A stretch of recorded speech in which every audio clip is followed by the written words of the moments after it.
What's going on, family? Back on here with the Juke, man. Talking about a post-game video with the Giants versus the Eagles, man. The Giants got pummeled by the Eagles, a rivalry. Didn't even seem like it from the jump. We were just getting beat. And just going to be covering over the game real quick before we dive in, man. Make sure you subscribe down below. Road to 1K is still active, man. Just hit 300. Road to 1K is still active, man. And once again, comment down below what you guys think of the Giants right now. This team is a joke right now. I'm not going to sugarcoat it. This team is just playing bad right now. There's nothing else to put to it, to be honest. But I'm just going to be covering the game real quick. Let's dive straight into it. The Giants got beat by a score of 48-22 against the Philadelphia Eagles. Yes, they might be the best team in the league, man. But this team just didn't even look like they were in it. Like, from the jump. They didn't even look like they were even in contention to play with them, and they just let them run all over them, man. You know, we definitely can't win the game. We got Miles Sanders taking off for 144 yards when Jalen Hurts takes off for 77 yards. Granted, the Eagles are a good team. I'm not gonna, as much as I don't like the Eagles, I'm not gonna talk bad about them. You know, they're a really good team. They're 12-1 for a reason.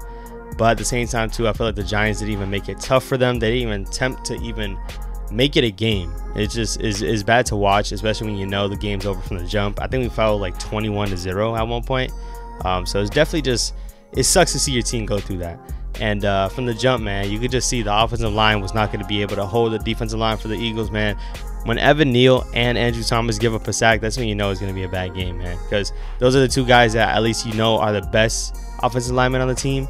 And our interior offensive lineman is just still bad, man. Mark Lewinsky, Nick Gates, and John Feliciano, just straight trash, man. I just can't wait till next year so we can actually move on from them and get some other bodies in there. But all in all, this team from the jump just wasn't able to protect Daniel Jones. Daniel Jones, I understand there's a lot of people out there that don't like Daniel Jones the way he's playing. And I'm not gonna lie, man, it's so hard for him to even get 200 passing yards in a game, which is just crazy when you got guys throwing for over 400 yards a game. But you know, all in all, this offense is still in shambles right now. You know, no wide receivers like that. Isaiah Hodgins is emerging as one of the best receivers on the team, but is he still going to be even a receiver on another guy's team? Like, can he make the roster on another guy's team? I'm not sure. This team is just lacking talent, and it's starting to show right now, especially with all the injuries. We got guys like Sterling Shepard down, Wan'Dale Robinson down.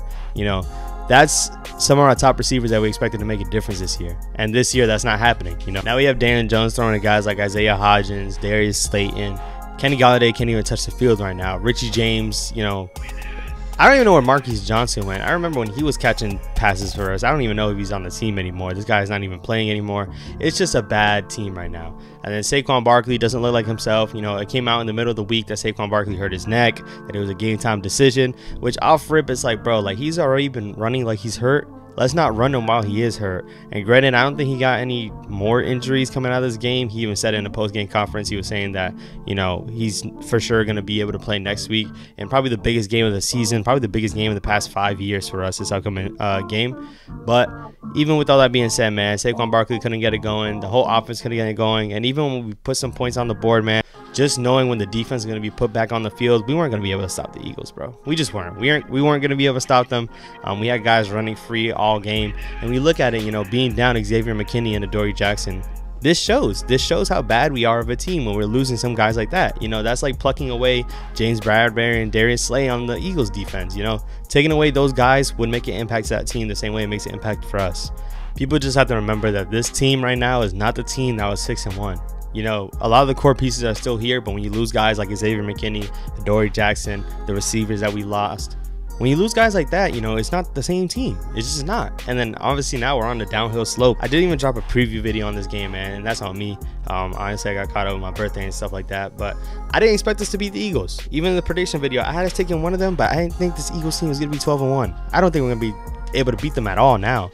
With all that being said, this game was a travesty. Got to move on from it. This upcoming game, I said this the first Washington game, and then we ended up tying, which is just hilarious that this team ends up in a tie anyways. But this upcoming game in Washington, biggest game of the last 5 years, I would say. You know, if we win, most likely we're going to be in the playoffs. If we lose, then it's going to be tough. We're going to have to hope that all these other teams lose and so on and so forth. So hoping this Giants team can pull out the dub next Sunday, man. Probably the biggest game. I'll make sure I'll be covering it and dropping a preview, of course. But all in all, man, I got more topics coming in this week. This is a rant session, bro. Comment down below what you guys think of the Giants right now. You know, can we make the playoffs still? Should we make the playoffs? You know, a lot of people are kind of in between. And listen, we're too good of a team record-wise because there's so many bad teams in the NFL. We're not going to get a top pick. All you could hope for is a playoff appearance. Why not try to get some playoff experience under some of these guys' belts? We're still young. Why not try to get that experience in? A lot of people, some people don't even want to try to make the playoffs. I understand we're not a playoff team. If we were to match up against the Eagles, or if we were to match up against the Cowboys, you know, we're not up there with talent. But I would want to see us in the playoffs, because you know why? Because we haven't seen the playoffs. We haven't touched the playoffs in the past 6 years. So of course I would want to make the playoffs. Let me know down below what you guys think of the Giants right now. Subscribe down below. Also, Road to 1K is still active, man. Like up this video. We're trying to push this content out there. And if you haven't seen any of my other videos, I got more videos on my left right here. Another week, another L. Hope we get a W. Go Big Blue. What's going on, family? Back on here with the Juke, man. And calling all the Daniel Jones haters. Pull up to this video. Watch this video real quick. the New York Yankees lose the series. We get swept back in the third quarter. The third quarter was really when we started to make our moves. Then DeMar banger. Make sure you subscribe to the Juke.